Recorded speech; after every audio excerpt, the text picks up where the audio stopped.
Now we understand the House of Representatives is holding sessions on Monday and Tuesday of next week to start taking names of candidates for a new leader and hence a new government in Libya.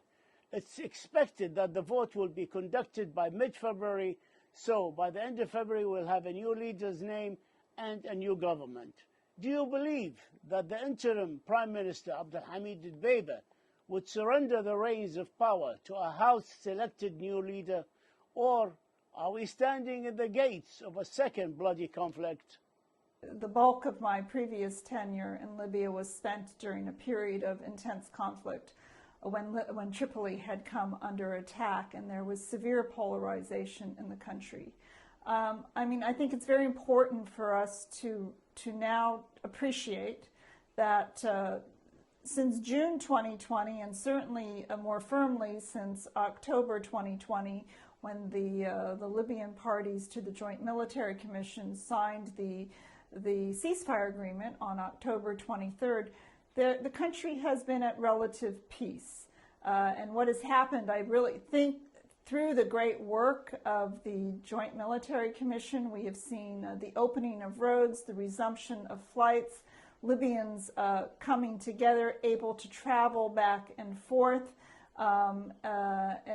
Tripoli is now, full of politicians from the east. The 5+5 and others are meeting in central Libya, in Sirte. It's very important that this calm is preserved. And why is that important? Because for the average Libyan who needs to go about her or his day, to not have the specter of conflict and people taking up arms is very important.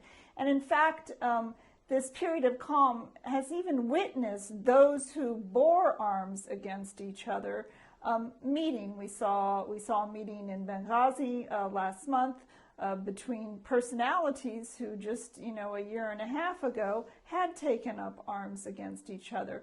That's very important. It's a strong signal to the population that people do want to turn another page.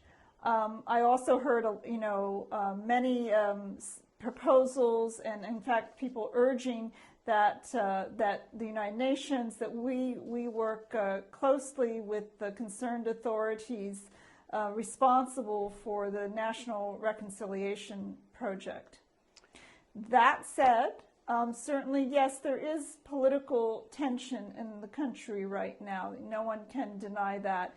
And it's certainly, it's not my place to tell the Parliament what they can or cannot discuss. What happens under the dome of the Parliament is certainly the purview of the Parliament. Yeah. I think it's very important that before anyone thinks of bringing in another government, that election dates are set. Otherwise, there's the risk that of entry into another uncertain, prolonged period of transition, which would be either the fourth or the fifth period of transition in the country since 2011. And this gets to the issue of the crisis of legitimacy that affects all of Libya's institutions right now. They all fundamentally lack popular legitimacy. That's correct.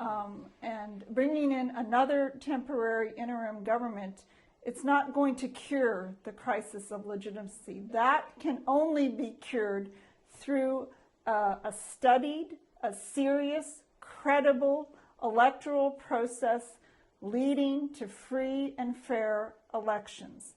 That is, in my mind, and I think I heard, I was in the South yesterday.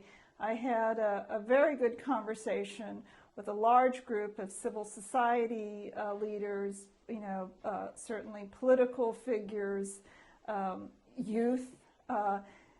I got the clear impression from my conversations, which have been echoed elsewhere in Libya, that it's time for these institutions to move on, and people don't want another prolonged interim process. They want a firm path to national elections.